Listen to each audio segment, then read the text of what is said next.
التصريح الأمريكي وهذا التحذير الأمريكي من استمرار الأزمة يأتي بعد 24 ساعة من لقاء أو اجتماع القاهرة. يعني بالنظر إلى هذين الحدثين، هذا التصريح الأمريكي وما أعلن في اجتماع القاهرة وهو عمليا لم يعلن شيء، هل يمكن القول بأننا قد نتوقع ربما عودة دول الحصار إلى القبول بحوار الآن؟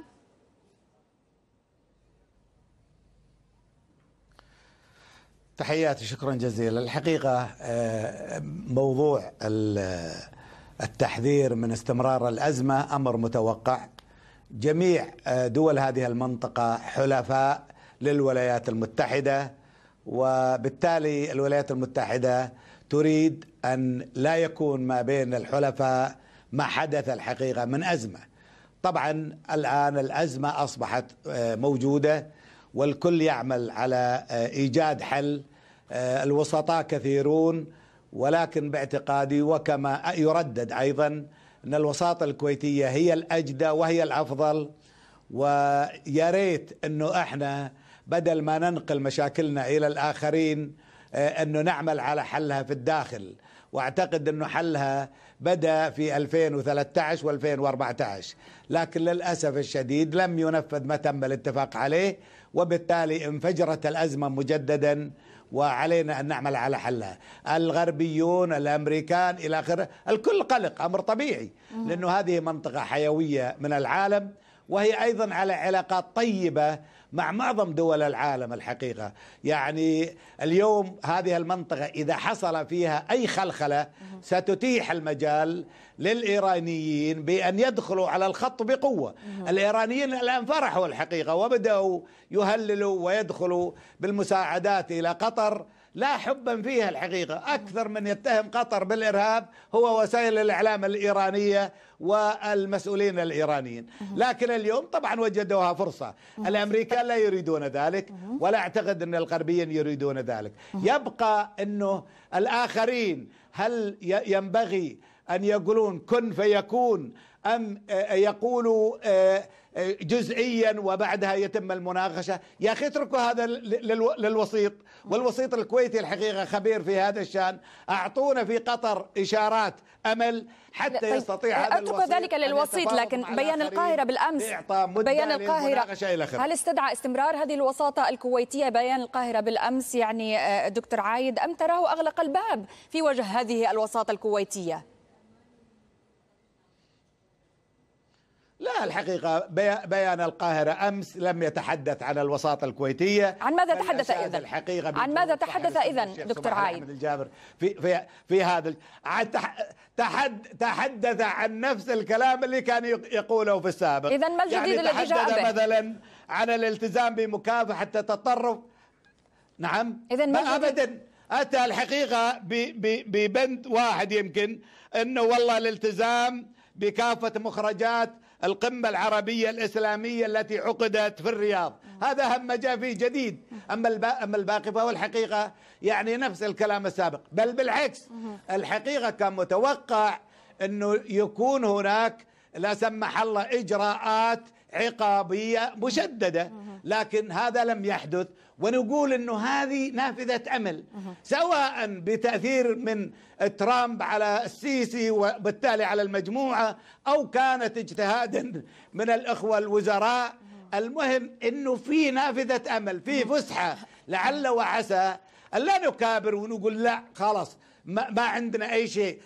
الآن الوزير الألماني يقول قطر مستعدة تفتح ملفاتها أمام الاستخبارات الألمانية. نعم. يا أخي لماذا لا تفتحها أمام شقائها العرب وننهي هذه المشكلة؟ طيب سيد العذبة، يعني وزير الدفاع الأمريكي ماتس أجرى اليوم أيضا اتصالا بنظيره القطري خالد العطية بعد 24 ساعة من لقاء القاهرة. ماذا يمكن أن نفهم من هذا الاتصال؟ هل يكفي القول بأنهما بحثا فقط العلاقات العسكرية المشتركة؟ بالتأكيد أنه تحدث ليس فقط عن الأمور العسكرية، بل ناقشا الأزمة، لأن الأمر يقلق أمريكا. وتعليقا على ما قاله الدكتور عايد المناع، كلنا نتذكر أن الاجتماع الذي أشار إليه في قمة الرياض الأمريكية العربية الإسلامية كان عنوانه العريض هو مواجهة الإرهاب والتطرف الذي تقوم به إيران. الدكتور عايد المناع من الكويت الشقيقة وطن النهار يؤكد على أن الوسائل الإعلام الإيرانية هي أكثر من تهاجم دولة قطر بدعم الإرهاب، والمقصود من ذلك هو دعم دولة قطر للشعب السوري لينال حريته وحقوقه. وهذا دليل على أن مشروع قطر يختلف تماما عن مشروع إيران. ولكن عندما صحونا صباحا اكتشفنا بأننا حلفاء إيران وأننا ضد منظومة مجلس التعاون. أما إذا عدنا إلى بيان القاهرة فالبرواز للأسف الصورة صارت برواز والبرواز صار صورة. كلنا نعرف بأن المؤتمر الصحفي عادة يكون لوزيرين أو نظيرين، ولكن للأسف صار عادل جبير بروازا، وكان وزير خارجية مصر السيسي ووزير خارجية إمارة أبو ظبي هما اللذان في النصف، وهذا شخصيا آلمني.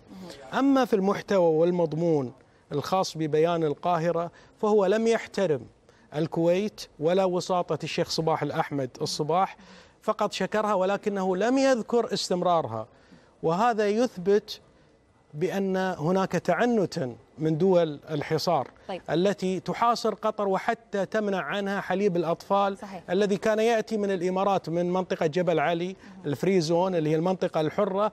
وكنت أتوقع من الدكتور عايد المناع بما أن ليبرالي وحقوقي أن يجعل يعني يستثني حليب الأطفال على الأقل من الحصار، لكن أقول بأن أطفال قطر تعودوا على شرب حليب النياق وما يهمهم حليب الأطفال. نعود لك دكتور قبل قليل عن قطر وإيران. يعني مثلا تفصل الإمارات العربية المتحدة ما بين في علاقتها مع إيران، هنا أتحدث ما بين ما هو سياسي واقتصادي. يعني تقول علاقتها مع إيران سيئة، لكن تصل أو يصل حجم التجارة مع إيران 16 مليارا. لماذا لم تلجأ السعودية والإمارات في علاقتها مع قطر من هذا يعني الباب لهذا الأمر؟ أولا إذا سمحتي الحقيقة أقول لأخي عبد الله، يعني أكيد ما في أحلى من حليب النياق إلا حليب الأم لأطفالها. لذلك يعني إن شاء الله يتوفر الحليب لأطفالنا في قطر وعيوننا لهم. يعني هذه المسألة أرجو ما نلعب على العواطف، وبالتأكيد أنه هذا يطرح مسؤولية مضاعفة على القيادة القطرية بأن تفكر في مستقبل الشعب القطري وعلى القيادات الأخرى أيضا دكتور عايد، وعلى القيادات الأخرى التي تقوم بهذا الحصار. الكل نعم. وعلى القيادات الأخرى أن تأخذ بعين الاعتبار أن الشيخ تميم، وأنا قلتها في قناتكم وفي غيرها، ورث إرثا ثقيلا ولا ينبغي أن نضغط عليه أكثر من اللازم. وإن شاء الله لا، هذا لا يتعلق نحن لا نتحدث عن الإرث الآن، نتحدث عن التدخل في سيادة الدولة. دكتور عايد نحن نتحدث الآن، سألتك لماذا لم تتخذ السعودية والإمارات نفس سلاح المقاطعة مع إيران كما اتخذته مع قطر؟ يا إيمان، سيادة قطر من سيادتنا كلنا. احنا نعالج مشكلة ضمن ثقافة سائدة في مجتمعات معينة، بتقفزون قفزات بالهواء هذه مسألة ثانية، لكن اليوم احنا نواجه مشكلة علينا ان نعمل على حلها. لما يقول عبد الله انه لم يحترموا الكويت، لا مو صحيح هذا الكلام، وشادوا بوساطة صاحب السمو، والجهود الكويتية لا تزال مستمرة، لكن المطلوب أن الطرف الآخر يعطي إشارة يا أخي حتى يتحرك الوسيط.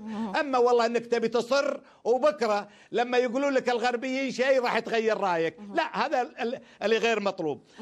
أيضا الحقيقة ما هي حلوة منك أنه والله الجبير يعني برواز، هذه مي لطيفة وانت رجل إعلام ومحترم يعني. دكتور عايد، على كل حال نعم، على كل حال.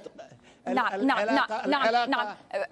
بالفعل يعني قد داهمنا الوقت. سؤال أخير لك سيد العذبة، يعني لو استمرت الأزمة لشهور كما ألمحت الخارجية الأمريكية وتفاقمت أكثر كما تقول بعض التقارير، ما هي خيارات قطر؟ الخيارات هي عدم الخضوع بأي شكل من الأشكال. نحن مستعدون لأسوأ الاختيارات كما قال الشيخ محمد بن عبد الرحمن آل ثاني وزير الخارجية.